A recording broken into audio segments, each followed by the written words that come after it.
ஒரே ஒரு ஊரில் ஒரு பாதிரியார் இருந்தார். ரொம்ப நாள் சந்தோஷமாக வாழ்ந்தார். ஒரு நாள் அவர் மடத்து சமையல் அறையில் பாத்திரங்களை கழுவி துலக்கி சுத்தப்படுத்திக்கிட்டு இருந்தார். அந்த சமயத்தில் ஒரு தேவதூதன் அவர் முன்னாடி வந்து நின்னான். இவர் நிமிர்ந்து பார்த்தார். ஆண்டவர் என்னை உங்ககிட்ட அனுப்பியிருக்கிறார். பரலோகத்தில் வாசம் செய்யறதுக்கு உங்களுக்கு நேரம் வந்துட்டுது அப்படின்னு நான் அந்த ஆள். ஆண்டவருக்கு என்னோட ஞாபகம் வந்ததுக்கு நன்றி. ஆனாலும் இப்போ இங்கே நீயே பாரு, எவ்வளவு பாண்டங்கள் பாக்கி இருக்கு, இவ்வளவையும் நான் சுத்தப்படுத்த வேண்டியிருக்கு. நான் நன்றி கெட்டவனாக இருக்க விரும்பலை. இந்த பணியை முடிக்கிற வரைக்கும் என்னுடைய பரலோக வாழ்வை தள்ளி வைக்க முடியுமா? நீ என்ன நினைக்கிற அப்படின்னு கேட்டார். தேவதூதன் தனக்கே உரிய விவேகத்தோட அன்போட பாதிரியாரை பார்த்தான். சரி, என்ன செய்யலாம்ங்கிறத அப்புறம் சொல்கிறேன் அப்படின்னு சொல்லிவிட்டு புறப்பட்டு போயிட்டான். ஒரு நாள் அந்த பாதிரியார் தோட்டத்தில் உள்ள களைகளை எல்லாம் ஒரு களை கொத்தியால் கொத்தி களை எடுத்துக்கிட்டு இருக்கிறார். அந்த சமயத்தில் இந்த தேவதூதன் மறுபடியும் அவர் முன்னாடி வந்து நிற்கிறான். பாதிரியார் பார்த்தார். இதை பாரு, இந்த தோட்டம் பூராவும் எவ்வளவு களை மண்டி கிடக்கு, பரலோகம் கொஞ்ச காலம் எனக்காக பொறுத்திருக்கலாம்னு நீ நினைக்கிறியா அப்படின்னு கேட்டார். தேவதூதன் சிரிச்சுக்கிட்டே மறுபடியும் மறைஞ்சிட்டான். மறுபடியும் அவர் களை எடுக்கிறது, தானிய களஞ்சியத்துக்கு வர்ணம் பூசுறது, இப்படிப்பட்ட வேலைகளில் ஈடுபட்டிருக்கார். இன்னொரு நாள் ஒரு மருத்துவமனையில் நோயாளிகளை கவனிச்சுக்கிட்டு ரொம்ப தீவிரமாக இருக்கிறார் அந்த பாதிரியார். ஒரு நோயாளியோட தாகத்துக்கு தண்ணீர் கொடுத்துட்டு நிமிர்ந்து பார்க்குறப்போ தேவதூதன் மறுபடியும் அவர் முன்னாடி வந்து நிற்கிறான். இந்த தடவை பாதிரியார் தன்னலமற்றவராக பேரன்பை காட்டக்கூடிய வகையில் தன்னுடைய 2 கைகளையும் உயர்த்தியபடி தேவதூதனின் கவனத்தை பிணியால் வாடக்கூடிய நோயாளிகளின் பக்கம் திருப்பினாராம். தேவதூதன் ஒன்றும் சொல்லலை, மறைஞ்சிட்டான். அன்னைக்கு சாயந்தரம் பாதிரியார் மடத்தில் உள்ள தன்னுடைய அறைக்கு போய் இளைப்பாறினார். யோசிச்சு பார்த்தார். தேவதூதனையும் தேவதூதனின் விருப்பத்தையும் பல நாள் தள்ளி போட்டு வந்ததையும் அவர் ரொம்ப நினச்சி பார்த்தார். திடீர்னு தான் முதுமை அடைகிறதையும் சோர்வு அடைகிறதையும் உணர்ந்தார். ஆண்டவரை நினைச்சார். ஆண்டவரே, உம்முடைய தூதனை மறுபடியும் என்கிட்ட அனுப்புனா நான் சந்திக்கிறதுக்கு ஆவலாக இருக்கேன் அப்படின்னு சொல்கிறப்பவே தேவதூதன் பக்கத்தில் வந்து நின்னான். பாதிரியார் நிமிர்ந்து பார்த்தார். நீ இப்போவே என்னை அழைச்சிக்கிட்டு போக விரும்பினா நான் பரலோகத்துக்கு வர்றதுக்கு தயாராக இருக்கேன்னார். தேவதூதன் அந்த பாதிரியாரை அன்போடவும் விவேகத்தோடவும் பார்த்து, நீங்கள் என் கூட பரலோகத்துக்கு வர்ற தயாராக இருக்கிறதா சொல்கிறீங்க, ஆனால் நீங்கள் இதுவரைக்கும் வேற எங்கே இருந்ததா நினைக்கிறீங்க அப்படின்னானா. அப்படின்னா இதுவரைக்கும் இருந்த இடம்தான் பரலோகம் அப்படிங்கிறத உணர்த்தியிருக்கிறான். பரலோகம்னா என்னன்னு புரிஞ்சுக்கிறதுக்கு இந்த சம்பவம் நமக்கு உதவியாக இருக்குது. தொண்டு செய்கிறத விட பெரிய செயல் வேற எதுவும் இருக்க முடியாது. அது நம்ம மனசுக்கு கொடுக்குற சுகத்தை வேற எதுவும் கொடுக்க முடியாது. நாம் தொண்டு செய்கிற இடம் தான் அந்த புண்ணிய இடம். ஆனால் இந்த காலத்துல எல்லாம் நாம் தொண்டு செய்யணும்னு நினச்சி ஏதாவது ஆரம்பித்தா கூட அதை ஒரு மாதிரியாக சுற்றி நின்று வேடிக்கை பார்க்க ஆரம்பிச்சிடுறாங்க. ஒரு பெரியவர் அப்படித்தான் ஒரு தொண்டு செஞ்சுக்கிட்டு இருந்தார். ஒரு கோவில் கட்டிக்கிட்டு இருந்தாங்க. அதில் ஒரு இடத்துல ஒரு பலகையை வச்சு ஆணி அடிக்கிற வேலையை செஞ்சுக்கிட்டு இருந்தார் அந்த பெரியவர். ஒரு சின்ன பையன் அதை ரொம்ப ஊக்கமாக அக்கறையாக கவனிச்சுக்கிட்டு இருந்தான். பெரியவர் இதை கவனித்தார். என்னப்பா பார்க்குற, உனக்கும் இது மாதிரி தொண்டு செய்யணும்னு ஆசையாக இருக்கா அப்படின்னு கேட்டார். அதுக்கு அந்த பையன் சொல்கிறான், அப்படி இல்லைங்க, நீங்கள் ஆணி அடிக்கிறப்போ கையில் சுத்தியால் அடிச்சுக்கிட்டா எப்படி துடிப்பீங்க, எப்படி கத்துவீங்கன்னு தெரிஞ்சுக்கிறதுக்காக அதை பார்க்கணும்னு ஆசை, அதுக்காக தான் காத்துக்கிட்டு இருக்கேன் அப்படின்னு நானும். ஒரு அம்மா, அவங்களுக்கு 35 வயசு இருக்கும். குடும்பத்தில் எந்த கஷ்டமும் இல்லை. இருந்தாலும் காரணம் இல்லாமல் பிள்ளைங்க பேரில் கோவப்படுறது, எரிஞ்சு விழுறது அவங்க வழக்கம். பிள்ளைங்க அழும். உடனே அவங்க மனசும் சங்கடப்படும். இன்னொரு அம்மா, நல்ல வேலையில் இருக்கிறவங்க, வாரத்துக்கு ஒரு தடவையாவது தலைவலி வந்துடும். இவங்களுக்கெல்லாம் உடம்புல எந்த கோளாறும் இல்லை, மனசு மட்டும் சரியாக இருக்காது. தூக்க மாத்திரை கையில் வச்சுருப்பாங்க. 30-35 வயசுடைய பெண்களுக்கு சர்வசாதாரணமாக காணப்படுகிற மனக்கோளாறு இது. இதுக்கு பேர் மனவாட்டம், டிப்ரெஷன், மனமடிவு அப்படின்னு சொல்லலாம். இந்த நோய்க்கு அறிகுறி என்ன தெரியுமா? மனசுல வருத்தமான உணர்வு இருக்கும்.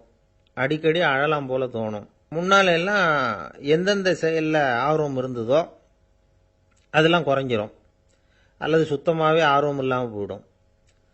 சில பெண்கள் இளம் வயசுல பக்கத்தில் இருக்கிறவங்க கிட்ட கலகலப்பாக பேசுவாங்க. வீட்டை அலங்கரிக்கிறதுல ஆர்வம் இருக்கும். இப்போ அதுல எல்லாம் ஆர்வம் இல்லாமல் போயிடும். எந்த வேலை செஞ்சாலும் சீக்கிரம் களைப்பு அடைஞ்சுடுறது மாதிரி ஆகிடும். நமக்கு யாருமே உதவியா இல்லை, நம்ம எல்லாரும் கை விட்டுட்டாங்க போல இருக்குதே அப்படிங்கிற உணர்வுலாம் உண்டாகும். தன்னைத்தானே குறை சொல்லிக்குவாங்க. நாம் தப்பு பண்ணிவிட்டோம் போல இருக்குதே அப்படின்னு தோணும். குற்றம் பண்ணிட்டதா நினச்சி கஷ்டப்படுவாங்க. பசி இருக்காது, தூக்கத்தில் தொந்தரவு இருக்கும், அடிக்கடி செத்து போடலாங்கிற உணர்வு வரும், தற்கொலை பண்ணிக்கலாங்கிற எண்ணம் உண்டாகும். சில பேர் தற்கொலை முயற்சியில் கூட ஈடுபடுவாங்க. சில பேருக்கு பலவிதமான உடல் வலிகள் இருக்கும், பலவீனம் இருக்கும், சீக்கிரமாக களைப்படைஞ்சு போடுவாங்க. இதெல்லாம் மனவாட்ட நோய்க்கான தன்மைகள். இந்த மனவாட்டம், அதாவது டிப்ரெஷனை 2 வகையாக பிரிக்கலாமா. ஒன்று தானாக உண்டாக்கிக்கிறது, இன்னொன்று எதிர் விளைவை உண்டு பண்ணுகிற அல்லது நரம்பு சம்பந்தப்பட்ட டிப்ரெஷன். தானாக உண்டாக்கிக்கிற மனவாட்ட நோய் இருக்கு பாருங்க, அதுக்கு ஏதாவது சூழ்நிலை காரணமாக இருக்கலாம் அல்லது இல்லாமலும் போகலாம். மூளையில் டொப்பாமைன் அல்லது செரோட்டோனின் இதோட அளவு குறையும் பொழுது இந்த டிப்ரெஷன் உண்டாகுது. இதுக்கு ஓரளவு பிறவி காரணங்கள் கூட இருக்கலாம். குடும்பத்தில் வேற சிலருக்கும் வரலாம். பாதிக்கப்பட்ட பெண்ணை பார்க்கறதுக்கு பலவீனமாக தெரியும், கடுமையான குற்ற உணர்வு இருக்கும், தனியாக இருக்கிறதுக்கு ஆசைப்படுவாங்க, நடு ராத்திரியில் எழுந்திரிச்சு உட்காந்து கஷ்டப்பட்டுக்கிட்டு இருப்பாங்க, கொடூரமான முறையில் தற்கொலை பண்ணிக்க முயற்சி பண்ணுவாங்க, தீ வச்சுக்கிறது, அமிலத்தை குடிக்கிறது, தூக்கில் தொங்குறது. இப்படி தானாக வரவழைச்சிக்கிற மனவாட்ட நோய் மறையக்கூடிய நோய். ஒரு தடவை வந்தால் 3லேருந்து 6 மாதம் வரைக்கும் நீடிக்கும். இடைப்பட்ட காலங்களில் நோயாளி இயல்பாக இருப்பார். எதிர் விளைவை உண்டு பண்ணுகிற அல்லது நரம்பு சம்பந்தப்பட்ட மனவாட்ட நோய் எப்படின்னா, கணவன் மனைவி மாமியார் மருமகள் இப்படிப்பட்ட உறவு முறை பிரச்சனைகள், தோல்விகள், எரிச்சல்கள், ஆபீஸ் பிரச்சனை, இப்படிப்பட்ட சூழ்நிலையால் உண்டாகிறது. எல்லாத்துக்கும் மருந்து இருக்குது, மார்க்கம் இருக்குது, கவலைப்பட வேண்டியதில்லை, தைரியமாக இருக்கணும். உளவியல் மருத்துவம் இதுக்கு ரொம்ப உபயோகமாக இருக்கும். சில பெண்களை பாருங்கள், அவங்க எதுக்கும் அலட்டிக்கிறது இல்லை. ஒரு அம்மா அப்படி தான் தன்னுடைய கணவனை அழைச்சிக்கிட்டு ஒரு மனநோய் மருத்துவர்கிட்ட வந்தாங்க. டாக்டர், எங்கள் வீட்டுக்காரர் திடீர்னு ஒரு மாதிரி ஆயிட்டார், வித்தியாசமாக நடந்துகிறார். எப்படின்னா, இவர் தன்னையே ஒரு ஒட்டடை குச்சியாக நினச்சிக்கிட்டு இருக்கிறார். அப்படி நினச்சிக்கிட்டு தன்னுடைய தலையாலேயே வீட்டில் உள்ள ஒட்டடையெல்லாம் தொடச்சிக்கிட்டு இருக்கிறார் அப்படின்னாங்க. எவ்வளவு நாளாக அப்படி இருக்குதுன்னு கேட்டார் டாக்டர். 1 வாரமாக அப்படி இருக்குது அப்படின்னாங்க அந்த அம்மா. அப்படின்னா முன்னாடியே ஏன் அழைச்சிட்டு வரல அப்படின்னு கேட்டார் டாக்டர். வீடு பூரா சுத்தமாகட்டுமேனு பார்த்துக்கிட்டு இருந்தேன் டாக்டர் அப்படின்னாங்களாம் அந்த அம்மா. இந்த உலகத்தில் எவ்வளவோ உயிரினங்கள் இருக்கு, ஒவ்வொன்றும் ஒவ்வொரு விதமாக சண்டை போடுது. இப்போ 2 மாடு சண்டை போட்டுக்குதுன்னு வச்சுங்க, என்ன பண்ணும்? 2 முட்டிக்கும். அதுக்கு சண்டை போடுறதுக்கு ஆயுதமாக உபயோகப்படுறது அதோட கொம்பு. 2 சேவல் சண்டை போட்டுக்குதுன்னு வச்சுங்க, அதுக்கு ஆயுதமாக உபயோகப்படுறது அதோட கால் நகம். காலால் தான் அது ஒன்றோட ஒன்று சண்டை போட்டுக்கும். ஆனால் 2 மனுஷன் சண்டை போட்டுக்கிறான்னு வச்சுங்க, இவன் இன்னதை தான் ஆயுதமாக உபயோகப்படுத்துவான்னு குறிப்பிட்டு சொல்ல முடியாது. கல்லை எடுப்பான், கத்தி எடுப்பான், துப்பாக்கி எடுப்பான், என்ன வேணாலும் பண்ணுவான். வாயால் திட்டுவான், கையால் அடிப்பான், காலால் உதைப்பான், சகலகலா வல்லவன். விலங்குகள்லாம் பொதுவாக வாயை சாப்பிட்றதுக்கு மட்டும்தான் உபயோகப்படுத்துது. ஆனால் இவனுக்கு சாப்பிட்றதுக்கும் அதுதான், சாப்பிட்டு விட்டு திட்டுறதுக்கும் அதுதான். ஆனால் ஒரு விஷயத்தில் மட்டும் கெட்டிக்கிறேன். அதாவது நாம் சண்டை போட்டுக்கிட்டாலும் பரவாயில்லை, கோழிகள் சண்டை போடாமல் இருக்கணும் அப்படின்னு ஆசைப்படுறான். எதுக்காக? கோழிகள் சண்டை போடாமல் இருந்தால் நிறைய முட்டைகள் போடுமா, அதுக்காக தான் இந்த அக்கறை. கோழி பண்ணை வச்சிருக்கிறவங்களுக்கு இது ஒரு பெரிய பிரச்சனை. அதாவது பண்ணையில் இருக்கிற கோழிகளுக்குள்ள அடிக்கடி சண்டை வந்துடும், அதனால் முட்டை உற்பத்தி குறைஞ்சிரும். சரி, இதுக்கு என்ன பண்ணுறது? பண்ணையில் போய் உட்காந்துக்கிட்டு தினமும் பஞ்சாயத்து பேசிகிட்டு இருக்க முடியுமா? அமெரிக்காவில் கோழி பண்ணை வச்சிருக்கிற ஒருத்தர் இதை பற்றி யோசனை பண்ணி பார்த்தாராம். ஒரு வழியையும் கண்டுபிடிச்சிருக்கார். கோழிக்கெல்லாம் மூக்கு கண்ணாடி மாட்டி விட்டுட்டோம்னா அது சண்டை போடுற குணம் குறைஞ்சிரும், முட்டை அதிகமாகிடும். அந்த கண்ணாடியில் உள்ள லென்ஸு சிவப்பு நிறத்தில் இருக்கணும், அவ்வளவுதான் அப்படின்னு அவர் கண்டுபிடிச்சாராம். இது ஏற்கனவே நடைமுறையில் கண்டுபிடிக்கப்பட்ட ஒரு விஷயம். ஆனால் எல்லா கோழிக்கும் சிவப்பு மூக்கு கண்ணாடி எப்படி மாட்டி விடுறது? அப்படியே மாட்டி விட்டாலும் அது நழுவாமல் இருக்கணுமே. இப்போ நாமெல்லாம் நடு விரலால் மூக்கு கண்ணாடி நடுவில் தொட்டு அப்படி ஸ்டைலாக சரி பண்ணிக்கிறோம், அது மாதிரி கோழி எப்படி சரி பண்ணிக்கும்? இதுதான் பிரச்சனை. இதுக்கு அவர் என்ன வழி கண்டுபிடிச்சாருன்னா, கோழிக்கெல்லாம் மூக்கு கண்ணாடிக்கு பதிலாக விழியொட்டு வில்லைகள், கான்டாக்ட் லென்ஸ், அதை பொருத்தி விட்டா என்ன அப்படின்னு யோசனை பண்ணார். அதே மாதிரி பண்ணார். அதே மாதிரி செஞ்சு பார்த்தார், வெற்றி. அதுக்கப்புறம் கோழியெல்லாம் சண்டை போட்டுக்கலையாம், சமாதான பிரியர்கள் ஆகிட்டு தான். கோழிகளுக்கு இயல்பாகவே சண்டை போடுற குணம் உண்டு. ஆனால் அதோட கண்ணுக்கு பார்க்குற பொருள்லாம் ரோஜா நிறத்துலையோ அல்லது இன்னும் சொல்லப்போனால் அழுத்தமான சிவப்பு நிறத்துலையோ தெரிஞ்சதுன்னா சண்டை போடுற குணம் குறைஞ்சிருதான். அந்த சமயத்தில் அது அதிகமாகவும் முட்டையிட ஆரம்பிச்சுடுதான். அதே நேரத்தில் இறை எடுக்கிறத கூட குறைச்சிக்குதான். இது ஏன் இப்படி பண்ணுதுங்கிறது விஞ்ஞானிகளுக்கு இன்னமும் புரியலையா.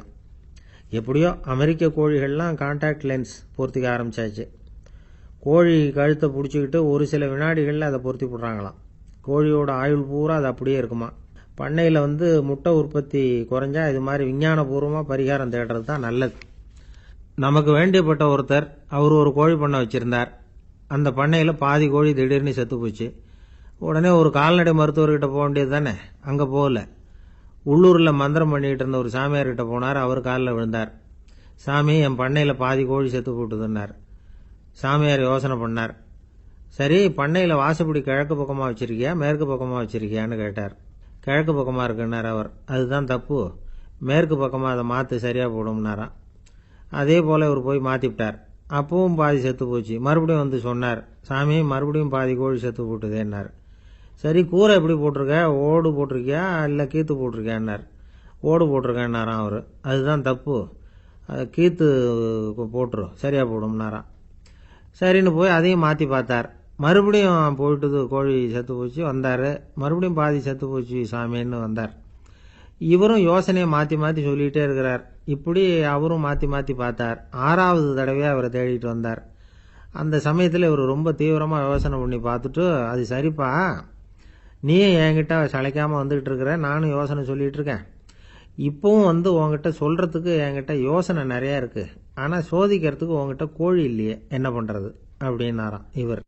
என்னுடைய நண்பர் ஒருத்தர் ஆழ்ந்த சிந்தனையில் இருந்தார். என்ன யோசனை பண்ணுறீங்கன்னு கேட்டேன். தலைவர் ஆகணும்னு பார்க்குறேன், அதுதான் என்ன வழின்னு யோசிச்சுக்கிட்டு இருக்கேன்னார். நான் கூட அது மாதிரி யோசித்து பார்த்தேன். அதுக்கப்புறம் அந்த யோசனையை கை விட்டுட்டேன் அப்படின்னோம். ஏன்னு கேட்டார்.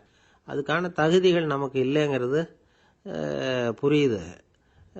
அது நமக்கு புரியறத விட நம்ம விட மற்றவங்களுக்கு நல்லா புரிஞ்சு போச்சு. அதனால் பேசாமல் கம்முன்னு இருந்துடுறது தான் நல்லது அப்படின்னோம். தலைவர் ஆகிறதுக்கு தகுதிகள் வேற உண்டோ அப்படின்னு கேட்டார். அவர் யதார்த்தமாக தான் கேட்குறார்.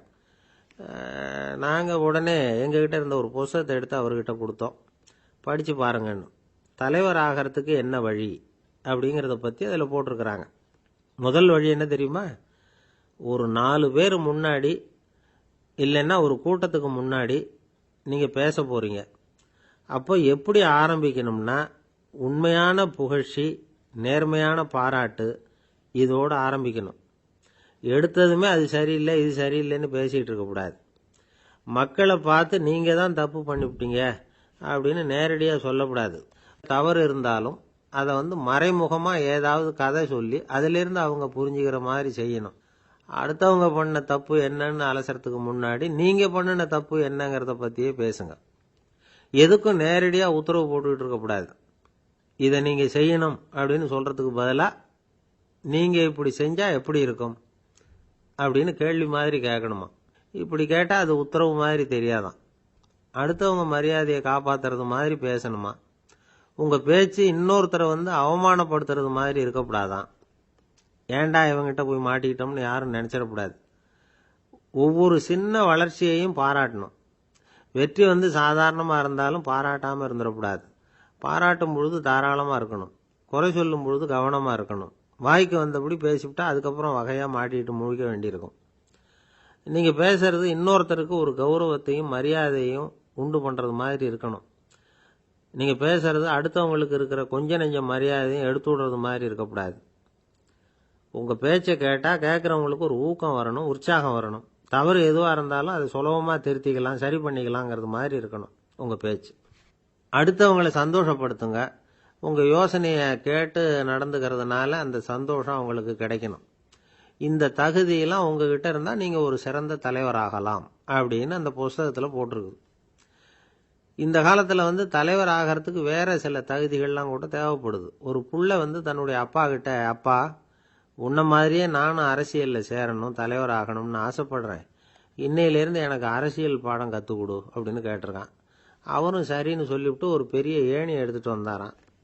ஒரு செவுத்துல சாத்தினார். இந்த ஏணியில் ஏறி உயர போய் அங்கே பரன் மேலே இருக்கிற ஒரு புத்தகத்தை எடுத்துகிட்டு வாடான் இருக்கார்.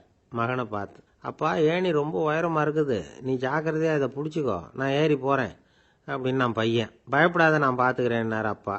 பையன் ஏணியில் ஏறினா உச்சிக்கு போனதும் அப்பா கையை எடுத்துட்டார். ஏணி அப்படியே சரிஞ்சுட்டுது. பையன் பொத்துன்னு கீழே விழுந்துட்டான். இடுப்பை பிடிச்சிக்கிட்டே எழுந்திரிச்சான். என்னப்பா இது, இப்படி என்னை ஏற விட்டுட்டு கையை விட்டுட்டியே, இப்படி கைவிடலாமா அப்படின்னு கத்தியிருக்கான். அப்பா நிதானமாக சொன்னாராம், அவசரப்படாதேப்பா, அரசியலில் இதுதான் முதல் பாடம், பெத்த அப்பனா இருந்தாலும் அவனை நம்பாதே அப்படின்னு உபதேசம் பண்ணான். ஒரு காடு, அங்கே புத்தர் அவர் பாட்டுக்கு நடந்து போய்கிட்டே இருக்கிறார். அவருக்கு பின்னாடி ஒரு குரங்கு, அதுவும் தொடர்ந்து வந்துக்கிட்டே இருக்குது. புத்தர் திரும்பி பார்த்தார். குரங்கு அப்படியே குதிச்சு உயர எழும்பி ஒரு கிளையில் போய் உக்காந்துது. ஏன் இப்படி பண்ணுறேன்னு கேட்டார் புத்தர். என்னை சாதாரணமாக நினைக்க வேணாம், நான் மகாமந்தி, என்னால் எல்லாம் முடியும், முடியாதுங்கிற வார்த்தையே என்னுடைய அகராதியில் கிடையாது, என்ன வேணும்னாலும் செய்வேன் அப்படின்னுது. அப்படின்னா ஒரு பந்தயம் வச்சுக்கலாமான்னாரு இவர். ஓ வச்சுக்கலாமேன்னுது. வேற ஒன்றும் இல்லை, இப்போ நீ மேலே எழும்பி அந்த கிளையில் உட்காந்தது மாதிரி அங்கேருந்து தாவி என் உள்ளங்கையில் உட்காரணும், அவ்வளவுதான் அப்படின்னார். அப்படி உட்காந்துட்டா என்ன பரிசு அப்படின்னு கேட்டது அது. சொர்க்கத்தில் இருக்கிற மாமன்னன் மரகத சக்கரவர்த்தியை என்னோட இருக்கும்படியாக கூப்பிட்டுக்கிறேன். அந்த சமயத்தில் அவருடைய அரியணை அங்கே காலியாயிடும், நீ அதில் போய் உட்காந்துக்கலாம். பந்தயத்தில் தோத்துட்டா ஒரு கல்ப காலம் இந்த பூமியில் வாழ வேண்டியிருக்கும், அதுக்கு பிறகுதான் என்கிட்ட வர முடியும், என்ன சொல்ற அப்படின்னார். குரங்குக்கு தாவறது ஒரு பெரிய காரியமா, இது எனக்கு ரொம்ப சாதாரண விஷயம், என்ன இப்பவே தாவட்டுமா அப்படின்னுது. சரின்னு சொல்லி உள்ளங்கையை நீட்டினார். அவருடைய கை தாமரை இலை அளவுக்கு அப்படியே விரிஞ்சுது. குரங்கு சௌரியமா உட்கார்றதுக்காக. குரங்கு தாவறதுக்கு தயாராச்சு. அதுக்கு முன்னாடி ஒரு சின்ன யோசனை அதுக்கு.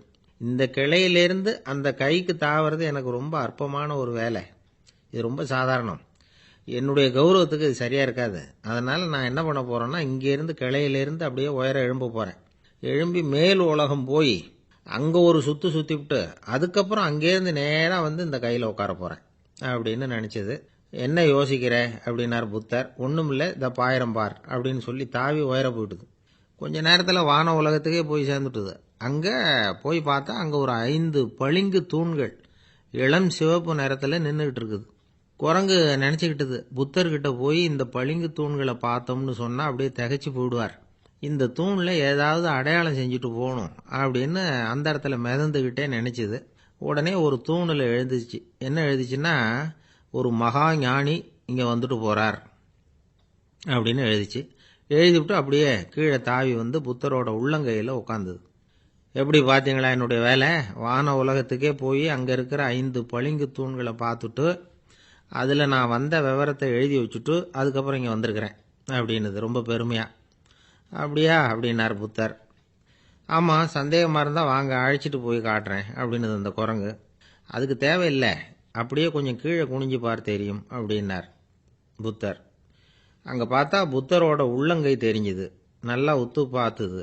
அவரோட ஒரு விரல்ல அது எழுதிய வாசகம் தெரிஞ்சுது. குரங்கு யோசனை பண்ணிச்சு, அப்படின்னா வானத்தில் நான் பார்த்தது புத்தரோட விரல்களா அப்படின்னு யோசிச்சுது. இதை புரிஞ்சுக்கிட்ட உடனே அந்த குரங்கோட கர்வம் அழிஞ்சு போச்சான். நம்ம மனசு தான் இந்த குரங்கு. மனம்ங்கிறதும் ஆணவம்ங்கிறதும் ஒரு நாணயத்தின் 2 பக்கங்கள். மனம் உள்ளவரை ஆணவமும் இருக்கும். மனம் அழிஞ்சாதான் ஆணவம் அழியும். மனம் அழிய வேண்டும் அப்படின்னு பெரியவங்க சொல்றது இந்த அர்த்தத்தில் தான். நம்ம ஆளுங்க சவால் விடுறதெல்லாம் வேற மாதிரி. ஒருத்தன் ஒரு வாய்க்காலை தாண்டுறேன்னு பந்தயம் கட்டி தாண்ட முடியாமல் வாய்க்காலில் விழுந்து காலை உடச்சிக்கிட்டு கட்டு போட்டுக்கிட்டு வந்தான். ஏண்டா அப்படின்னு கேட்டாங்க.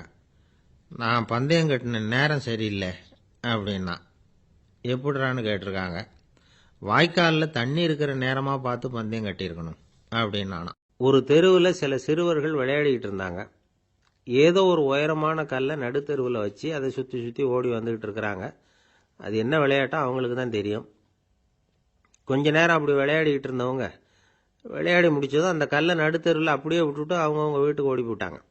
அதுக்கப்புறம் அந்த வழியாக 2 பெண்கள் பேசிக்கிட்டே வந்தாங்க. பேச்சு சுவாரஸ்யத்தில் நடுத்தெருவில் இருந்த அந்த கல்லை கவனிக்கல. காலில் இடிச்சுட்டுது, லேசாக ரத்தம் வந்துட்டுது, வலி தாங்கலை. காலில் இடிச்சுக்கிட்ட பொண்ணு திட்ட ஆரம்பிச்சுட்டுது.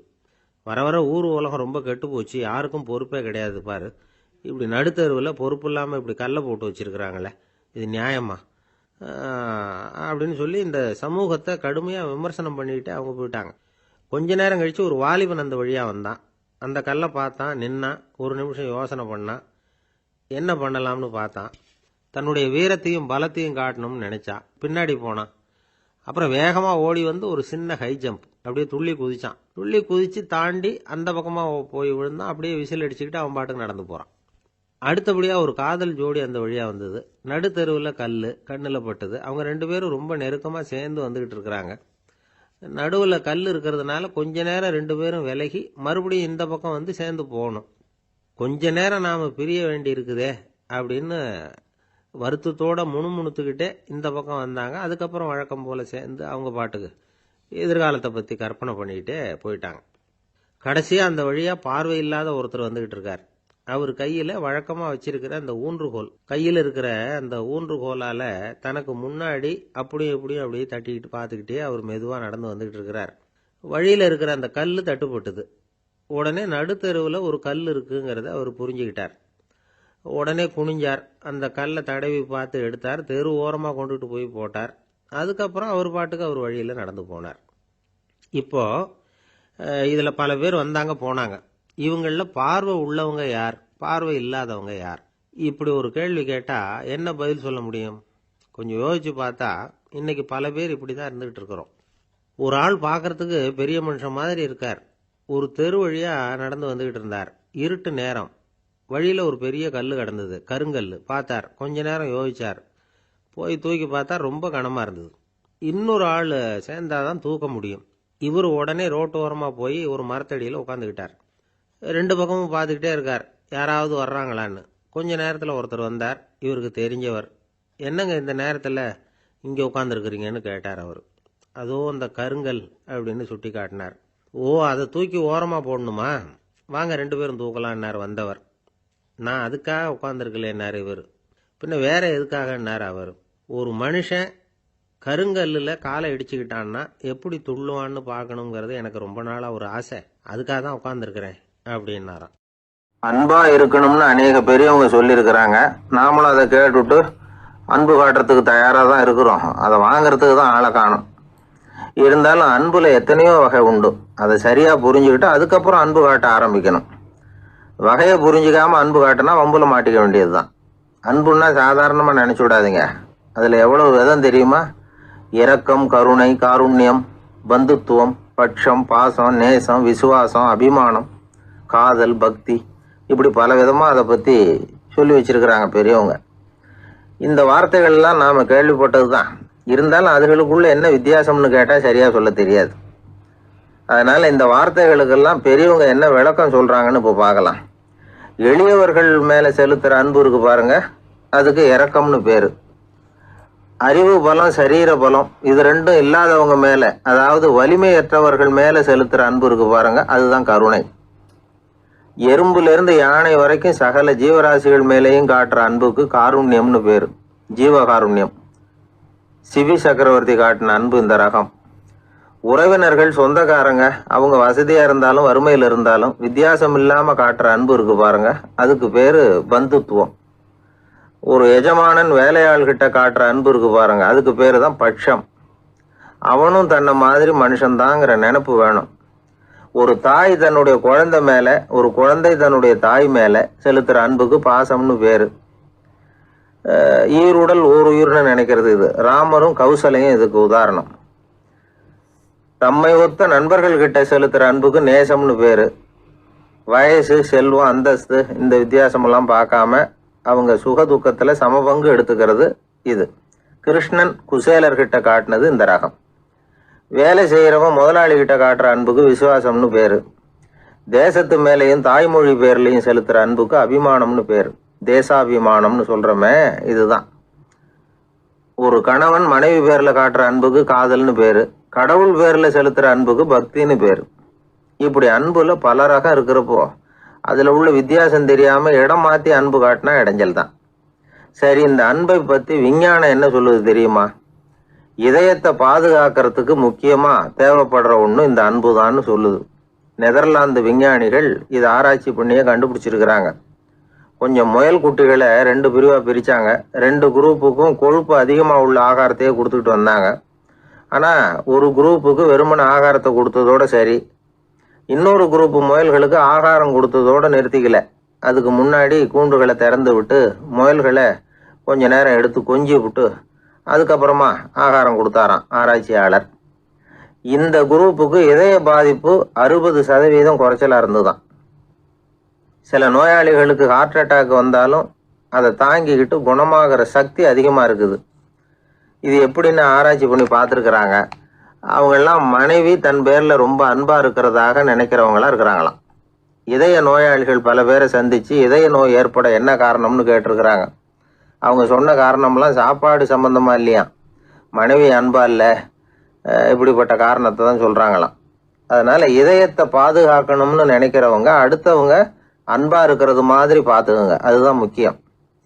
ஒருத்தர் முகம் பூரா பிளாஸ்டரி போட்டுக்கிட்டு வந்தார்.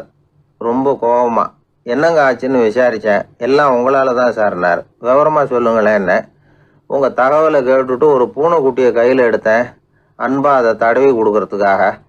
ஆனால் அது முந்திக்கிட்டது, அது என் முகத்தை தடவி கொடுத்துட்டுது. முகம் பூரா நகை கீறல், அதுதான் இப்படி அப்படின்னார். அன்புல அறிவு சேராததுனால வந்த கோளாறு இது. அவர் ஒரு பெரிய குடும்பத்தில் பிறந்தவர். இருக்கிற சொத்துக்கள் எல்லாத்தையும் வாரி வழங்கிவிட்டு காட்டுக்கு புறப்பட்டார் தவம் செய்யறதுக்காக. இருந்தது பூராவும் கொடுத்துட்டார். இனிமே எதுவுமே இல்லை கொடுக்கறதுக்கு. அப்போ கடைசியாக ஒருத்தன் வந்து கையை நீட்டினான். ஐயா ஏதாவது கொடுங்கன்னா. அவர் பார்த்தார். கட்டியிருக்கிற வேட்டியை தவிர வேற எதுவுமே இல்லை. 8 முழம் பட்டு வேட்டி, ஜரிகை கரையோடு இருக்குது. கடைசியாக அதை தான் எடுத்து கட்டிக்கிட்டு அவர் புறப்பட்டுக்கிட்டு இருக்கிறார்.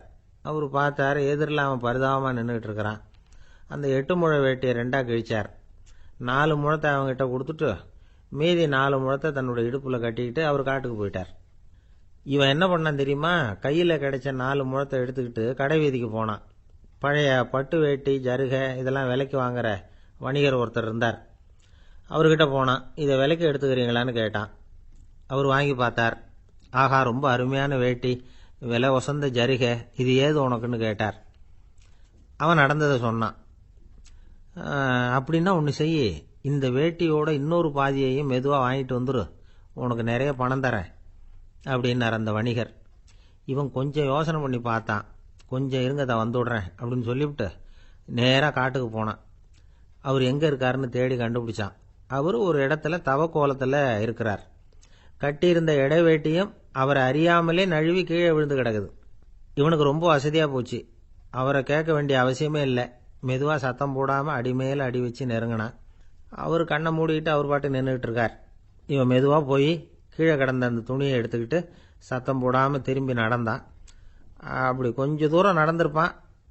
அப்படி ஓட ஆரம்பிக்கிற சமயத்தில் அவன் காலில் கீழே கிடந்த முள்ளு ஒன்று நறுக்குன்னு தைச்சி விட்டுது.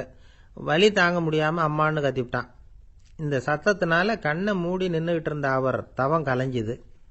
மெதுவாக கண்ணை திறந்து பார்க்கறார். தன் இடையில இருந்த வேட்டி அவன் கையில் இருக்கு. இப்போ அவர் நினைக்கிறாராம், இந்த வேட்டி மேலே நான் வச்ச ஆசை அல்லவா அவனை வந்து திருடன் ஆக்கிவிட்டுது அப்படின்னு நினைச்சாராம். இது எப்பேற்பட்ட மனநிலைங்கிறத கொஞ்சம் யோசிச்சு பாருங்க. தான் ஒரு பொருள் மேலே வைத்த பற்று இன்னொரு மனிதன் திருடனா ஆகிறதுக்கு காரணமாக ஆயிட்டுதே அப்படின்னு நினைக்கிறார். அப்படி நினைச்ச அவர் யார் தெரியுமா? அவர் தான் மகாவீரர். இழந்துட்டேங்கிறியே, நீ என்னத்தை கொண்டு வந்த இங்கே இழக்கிறதுக்கு? நீ என்னத்தை உண்டாக்குன இது அழிஞ்சுட்டுதுன்னு சொல்றதுக்கு? இது அவருடைய சிந்தனை. இன்னைக்கு நம்ம சிந்தனையெல்லாம் வேற மாதிரி இருக்குது. ஒருத்தன் நடுத்தெருவில் உட்காந்து அழுதுகிட்டு இருந்தான். அந்த வழியாக வந்தவர் கேட்டார், ஏன்ப்பா அழற அப்படின்னு கேட்டார். 5 ரூபா சார், இந்த இடத்துல விழுந்துட்டுது, ரொம்ப நேரமாக தேடுறேன், கிடைக்காது போல இருக்கு அப்படின்னா. எப்போ தொலைஞ்சுது அப்படின்னு கேட்டார். அது எனக்கு தெரியாது சார், பணத்தை தொலைச்சவன் தேடி பார்த்துட்டு போயிட்டான், நான் அவனுக்கு பின்னாடி தேட வந்தவன் அப்படின்னு சொல்லிவிட்டு மறுபடியும் தேட ஆரம்பிச்சான். ஒரு ஊரில் ஒரு ஞானி இருக்கிறார். ரொம்ப பெரிய ஞானி, ரொம்ப வயசாயிட்டுது. கடைசி காலத்தில் அவர்கிட்ட சில பேர் வந்தாங்க. உங்கள் குரு யார் அப்படின்னு கேட்டாங்க. அவர் நிமிர்ந்து பார்த்தார். எனக்கு ஆயிரக்கணக்கான குருமார்கள் உண்டு, அவங்க பேரெல்லாம் சொல்லணும்னா இந்த காலம் பத்தாது, ஆனால் முக்கியமான ஒரு 3 பேரை பற்றி மட்டும் உங்களுக்கு சொல்கிறேன் அப்படின்னாராம். அப்புறம் சொன்னார், அந்த 3 பேரில் ஒருத்தன் ஒரு திருடன், ஒரு சமயம் ஒரு பாலைவனம் வழியாக நான் போய்கிட்டு இருந்தேன். அப்போது வழி தவறி போய் ஒரு கிராமத்துக்கு போயிட்டேன். அது இருட்டு நேரம், நடுராத்திரி, ஊரே உறங்கி போச்சு. அந்த நேரத்தில் ஒரு ஆள் மட்டும் ஒரு வீட்டு சுவத்தில் ஏதோ பண்ணி உள்ளே நுழையிறதுக்கு முயற்சி பண்ணிகிட்டு இருக்கிறான். அவங்கிட்ட போய் நான் இன்னைக்கு இங்கே எங்கே தங்க முடியும் அப்படின்னு கேட்டேன். அதுக்கு அவன், இந்த ராத்திரி வேளையில் அது ரொம்ப சிரமம், ஒரு திருடனோட உங்களால் தங்க முடியும்னா நீங்கள் என்னோட தங்கலாம் அப்படின்னா. நான் அவங்க கூட 1 மாதம் தங்கியிருந்தேன். ஒவ்வொரு நாள் ராத்திரியும் இப்போ நான் என்னுடைய வேலைக்கு போகிறேன், நீங்கள் ஓய்வு எடுத்துக்கோங்க அப்படின்னு சொல்லிவிட்டு போவான். அவன் திரும்பி வந்த உடனே உனக்கு ஏதாவது கிடைச்சிதான்னு நான் கேட்பேன். அதுக்கு அவன், இன்னைக்கு ராத்திரி ஒன்றும் இல்லை, நாளைக்கு மறுபடியும் முயற்சி பண்ணுவேன் அப்படிம்பா. எப்பவும் அவன் நம்பிக்கை இழந்ததே கிடையாது, எப்பவும் சந்தோஷமாகவே இருப்பான். நானும் ரொம்ப காலமாக தியானம் பண்ணிக்கிட்டே இருந்தேன், ஒன்றுமே நடக்கலை. ஆனால் நான் என்ன பண்ணேன் தெரியுமா, மனசு வருத்தப்படும், நம்பிக்கை இழந்துருவேன். அப்போல்லாம் அந்த திருடனுடைய விடாமுயற்சி தான் ஞாபகத்துக்கு வரும். அதனால் அந்த திருடன் எனக்கு ஒரு குரு. என்னுடைய 2வது குரு யாருன்னா அது ஒரு நாய். இது எப்படின்னா, ஒரு சமயம் எனக்கு ரொம்ப தாகமாக இருந்தது. ஒரு நதியை நோக்கி போய்கிட்டு இருந்தேன். அப்போ ஒரு நாயும் வந்தது. அதுக்கும் தாகம். ஓடி வந்து ஆற்றை பார்த்தது. அதோட நிழல் வந்து ஆற்றுல தெரிஞ்சுது. அதை பார்த்ததும் பயந்துட்டுது. அதாவது அது தன்னுடைய சொந்த உருவத்தையே கண்டு பயந்தது. அதை பார்த்து குறைக்குது, திரும்பி ஓடிச்சு. ஆனால் அதுக்கு தாகம் அதிகமாக இருந்ததுனால அது மறுபடியும் திரும்பி வந்தது. பார்த்தா மறுபடியும் தண்ணியில் நாயோட உருவம் தெரியுது. இப்படி சில தடவை பண்ணிச்சு. இருந்தாலும் கடைசியில் தண்ணியில் குதிச்சுட்டுது துணிஞ்சி. இப்படி குதித்த உடனே அதோட உருவமும் மறைஞ்சுட்டுது. இதை பார்த்தேன். நான் என்ன புரிஞ்சுக்கிட்டேன்னா, எவ்வளவுதான் பயம் இருந்தால் கூட ஒருத்தன் தைரியமாக காரியத்தில் இறங்கணும் அப்படிங்கிறத புரிஞ்சுக்கிட்டேன். இந்த போதனை அந்த நாய்கிட்ட இருந்து எனக்கு கிடைச்சிது. இது ஒன்று. அடுத்தது என்னுடைய 3வது குரு யாருன்னா அது ஒரு சின்ன குழந்தை. நான் ஒரு சமயம் ஒரு நகரத்துக்கு போனேன். அங்கே ஒரு குழந்தை எரிகிற மெழுகுவத்தி ஒன்று எடுத்துக்கிட்டு வந்தது. நான் அந்த குழந்தைய பார்த்து வேடிக்கையாக கேட்டேன், ஏன் பாப்பா, இந்த மெழுகுவத்தியை நீயாவே கொளுத்துனியா அப்படின்னு கேட்டேன். ஆமான்னுது அந்த குழந்தை. சரி, இந்த மெழுகுவத்தி முன்னாடி எரியாமல் இருந்தது, இப்போ எரியுது. இந்த மெழுகுவத்திக்கு வெளிச்சம் எங்கேருந்து வந்தது, அதை எனக்கு காட்ட முடியுமா அப்படின்னு கேட்டேன் அந்த குழந்தைகிட்ட. இதுக்கு அந்த குழந்தை சிரிச்சுக்கிட்டு அந்த மெழுகுவத்தியை ஊதி அணைச்சுட்டுது. அதுக்கப்புறம் என்னை பார்த்து கேட்டுது, இப்போ இந்த மெழுகுவத்தியின் வெளிச்சம் போனதை பார்த்தீங்க இல்லையா, அது எங்கே போச்சுன்னு எனக்கு சொல்லுங்க அப்படின்னுது. அந்த குழந்தை இப்படி கேட்டதும் என்கிட்ட இருந்த ஆணவம் அழிஞ்சுட்டுது. நான் படித்ததெல்லாம் அந்த வினாடியில் சுக்கு நூறாக போயிட்டுது. என்னுடைய முட்டாள்தனத்தை நான் உணர்ந்தேன் அப்படின்னு இவ்வளவும் அந்த ஞானி விவரமாக சொன்னாராம். அதனால் நாம் இன்னார்கிட்டே இருந்து தான் இதை கற்றுக்கணுங்கிறது இல்லை, யாருக்கிட்டே இருந்தும் எதையும் கற்றுக்கலாம். நம்மால் ஒருத்தன் ஒரு நாய் வளர்த்துக்கிட்டு இருந்தான். அந்த நாய்க்கு வால் கிடையாது. யாரோ ஏற்கனவே வெட்டி எடுத்துட்டாங்க. இந்த நாய் தான் சார் எனக்கு குரு, அதுகிட்டே இருந்து கூட நான் பாடம் கற்றுக்கிட்டு இருக்கிறேன் அப்படின்னா. அப்படி என்ன கற்றுக்கிட்டேன் இந்த வால் இல்லாத நாய்கிட்டே இருந்து அப்படின்னு கேட்டோம். நாம் யாருக்கிட்டையும் வாலாட்டக்கூடாது அப்படிங்கிற பாடத்தை அதுகிட்டே இருந்து தான் நான் கற்றுக்கிட்டேன் அப்படின்னா. ஒருத்தர் சிகரெட்டும் கையுமா வந்தார். சார், இந்த புகைப்பிடிக்கிற பழக்கத்தை நிறுத்தி போடணும்னு தான் பார்க்குறேன், முடியலேன்னார். புகைப்பிடிக்கிறத நிறுத்துறது ரொம்ப சுலபம் சார் அப்படின்னார் இன்னொருத்தர். எப்படி சொல்கிறீங்கன்னு கேட்டார் அவர். நான் கூட ஏற்கனவே 10 தடவை அந்த பழக்கத்தை நிறுத்தி இருக்கிறேன் சார் அப்படின்னார் இவர். இதிலேருந்து என்ன தெரியுது, புகைப்பழக்கத்தை திடீர்னு விட்டு விடுறதுங்கிறது ரொம்ப கஷ்டம்னு தெரியுது. இருந்தாலும் இது சம்பந்தமான ஆராய்ச்சி, அனுபவம், இது ரெண்டையும் அடிப்படையாக வச்சு சில வழிமுறைகளை சொல்கிறாங்க. அதாவது புகைப்பிடிக்கிறத நிறுத்துறதுக்கு 10 வழிகள் உண்டு அப்படின்னு சொல்கிறாங்க. அது என்னங்கிறது தெரிஞ்சுக்கிட்டா உபயோகப்படுதான்னு பார்க்கலாமே.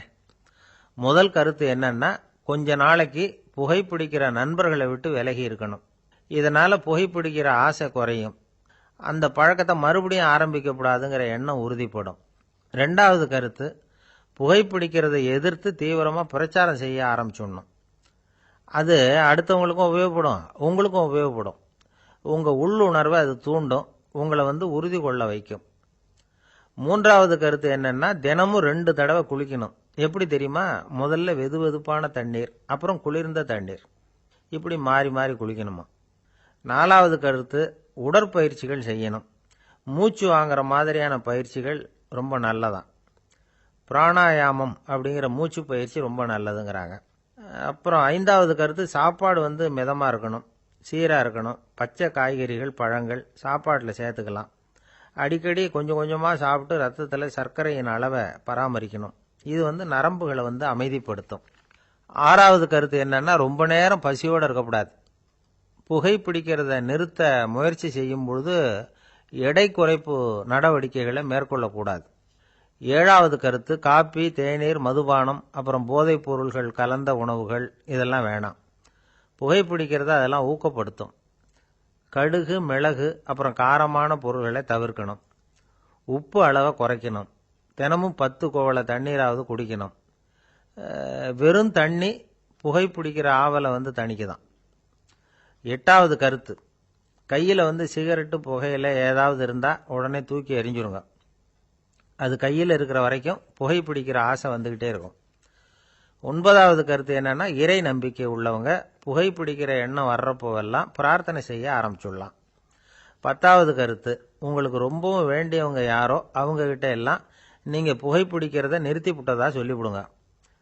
இந்த 10 வழிகளையும் கடைபிடிக்க ஆரம்பிச்சுட்டா புகைப்பிடிக்கும் பழக்கத்தை நிறுத்தி விடலாம் அப்படின்னு சொல்கிறாங்க அனுபவப்பட்டவங்க. முயற்சி பண்ணி பார்க்கலாம். ஒரு முக்கியமான இடத்துல நின்றுக்கிட்டு இருந்தார் ஒருத்தர். அங்கே இன்னொருத்தர், ஏன் சார் இந்த இடத்துல சிகரெட் பிடிக்கலாமா அப்படின்னு அனுமதி கேட்டார். இந்த இடத்துல சிகரெட் பிடிக்கக்கூடாதுங்க அப்படின்னாரு இவர். நீங்கள் இப்படி சொல்கிறீங்க, ஆனால் இந்த இடத்துல கீழே நிறைய சிகரெட் துண்டுகள் கிடக்குதே, அவங்கெல்லாம் யாரு? அவங்கெல்லாம் உங்கள் மாதிரி என்கிட்ட அனுமதி கேட்காதவங்க அப்படின்னாராம் இவர்.